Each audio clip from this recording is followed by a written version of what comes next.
What's up everyone? Mike here with another video on how to improve your Amazon advertising. In this video, we're going to be talking about starting bids. I'm going to go over 6 different strategies that we're using today on how to get started with your Amazon advertising campaigns and what starting bid you should be using to get the best result. The last tip is going to be the best tip, so make sure you watch this entire video. And also, if you haven't done so already, make sure that you subscribe to this channel, click on the little notification button, and share this video with your community so that more sellers can crush it with Amazon advertising. All right, so the first option for starting bid is to go with Amazon's suggested bid price. So I've chosen sponsored product ads and I've gone down, selected my product. And when you choose a product, Amazon is going to choose keywords based on what that product is and based on other products that are similar to yours and suggest keywords for you. Now, if you have some history behind that product, there's going to be probably a better pool of keywords that show up over here. If you're just getting started, it may be an okay list. It may get better over time as that listing and as that campaign starts to mature and you get a lot more data. So check this out. The suggested bid is selected over here and you can filter by broad, phrase, and exact. Now you're going to see that each different match type has a different suggested bid amount, and the difference between the highest and lowest is called your suggested bid range. Oftentimes, please note that the exact match is lower than the broad match. Why that is, it's not quite certain in my mind, but typically we tell sellers to make the exact match keyword a little bit more expensive when compared to a broad match keyword, but sometimes Amazon does reverse that when making their suggestions. So what you could do is you can add these one by one, or if you click on add all suggested keywords, they'll tell you that 38 of the 300 keywords don't have a suggested bid, and you can go from there. But if you've been following along, you will notice that this is a lot of keywords to add to one campaign. So the principles that we covered in the previous videos, we talk about less is more strategy. Just keep that in mind when you're setting up these campaigns. The other thing to note about Amazon suggested keyword bids is that they do change over time because they go based on data from previous months and previous weeks. And also, as Amazon knows more about your product, they may suggest more and more keywords. So make sure you come back and look at this keyword pool over a period of time. Now, I wanted to just let you guys know that I did look into Amazon's suggested bid prices and I compared that to the search term report, and they were fairly accurate. Meaning, if Amazon suggested a keyword bid price, I went back and looked at the average cost per click for several of those keywords, and they were within the range of what Amazon was suggesting. So keep in mind that that is a pretty good starting place to get going. Also, Amazon suggests that keywords for sponsored products are 56% more likely to get an impression within the first week if you use a bid that's close to the Amazon suggested bid price range.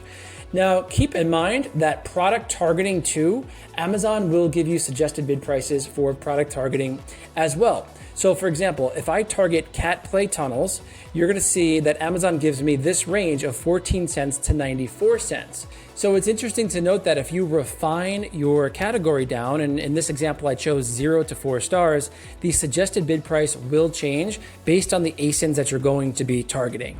All right, guys, so I skipped over sponsored brand ads because the suggested bid prices are very similar to sponsored product ads. The only difference is they're going to show you more keywords likely because you're choosing 3 or more products in your actual ad. Now we are on sponsored display ad, and what's cool about this is sponsored display ads give you multiple options for targeting. You can target audiences or product targeting.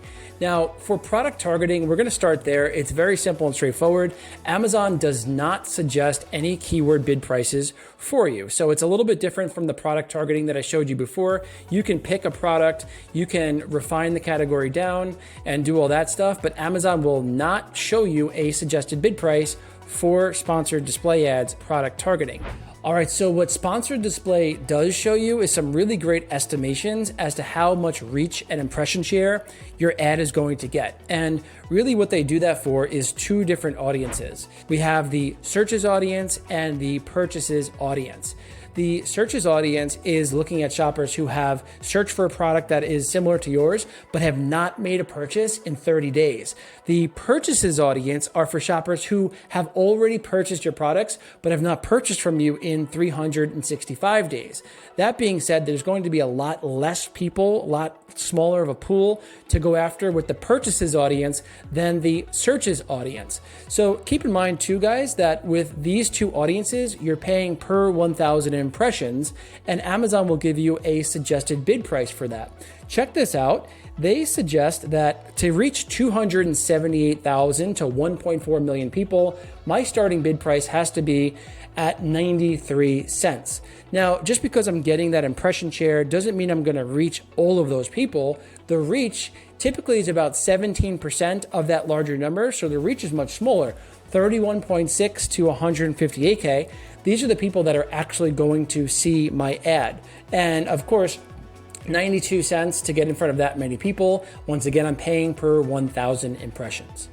All right, so option number 2 is the product's average cost per click. So if you have a bunch of background data, if you've been running ads for a while, and you're setting up one of the new campaigns inside of the Playbook series, take a look at the average cost per click for that product. And to find that, simply log into Seller Central. You can go to one of your portfolios and it will tabulate your average cost per click across all of those campaigns. And that could be a great way to get started using that in one of your newer campaigns. So option number 3 is great for sellers who are looking to break even on their advertising, and it's called max cost per click. So max cost per click takes 2 factors into account. Basically, it takes into account your profit margins of that product and what the actual dollar amount of those profit margins is. And we call that the break-even cost per acquisition. Basically saying I can spend a certain amount of dollars on my advertising and still break even. And in this example here, we're selling the product for $14.99. And with all of our fees, I can spend $5.80 on advertising and still break even. So then we go into the data and we look at a couple of different factors. We look at the number of clicks it takes to get an order on average for this product. And I can see with my advertising that it takes on average 11 clicks to get an order for this product. So if I know my break-even cost per acquisition, and that's $5.80. And I know my clicks to order ratio, which is 11 clicks to get a sale, I can do some simple division and come up with the max cost per click, which basically says here, I can spend 53 cents per click and still break even on this product because it takes 11 clicks to get a sale. So once again, this is really good if you're looking to break even on your advertising spend.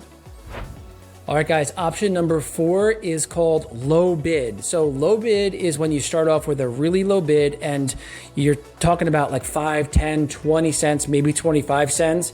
And there's several campaigns that we talk about inside of the Playbook series that you can use for low bid. One is called the auto low campaign, where you're setting up your campaign with like a super low bid price for your auto campaign and just kind of picking up the scraps.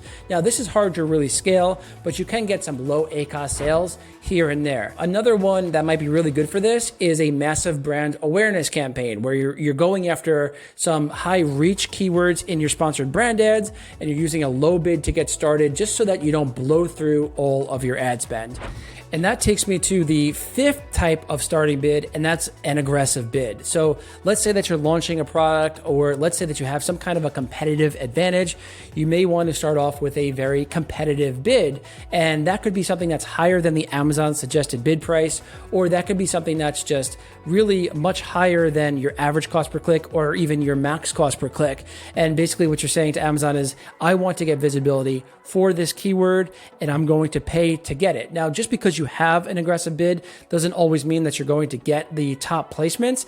There's a lot that goes into it, but it certainly doesn't hurt to be aggressive, especially if you have deeper pockets. Now, the products that are super competitive do require a higher bid most of the time and also require deeper pockets to really be competitive in that niche. So just keep that in mind, that having an aggressive bid can be expensive, especially at first, and you want to make sure that you have the pockets in order to support that highly aggressive bid. So the 6th and final general and highly recommended place to get started with your starting bid price is to start with a moderate bid price and then see how that ad does. Now, the reason why we want to do that is we don't want to strangle Amazon with the budget. So I recommend combining this strategy with maximizing the potential budget of your campaign. In the same token, we don't want to blow through that budget. So by starting with a moderate bid price, we can get the ball rolling. We can have a high enough budget so that Amazon is not straddling our campaign in any way. And then we can monitor that campaign over a period of time to make sure that we're hitting our ACoS targets. Keep in mind that you do have to look at your campaigns on a regular basis to make sure that you're not blowing through that budget, but you can always start lower and then work your way up until you hit your target ACoS. All right, guys, I hope that you found this video helpful and that you go out there and start some winning campaigns with some great starting bids. Now, if you haven't done so already, make sure that you download the all-new free Amazon Ads Playbook series, which has over 28 done-for-you campaigns. I'm going to show you exactly how to set up those campaigns, when to set up those campaigns, and why you should be setting up these campaigns to help you fill in the gaps in your advertising strategy. So I will see you all next week with another great video to improve your Amazon advertising.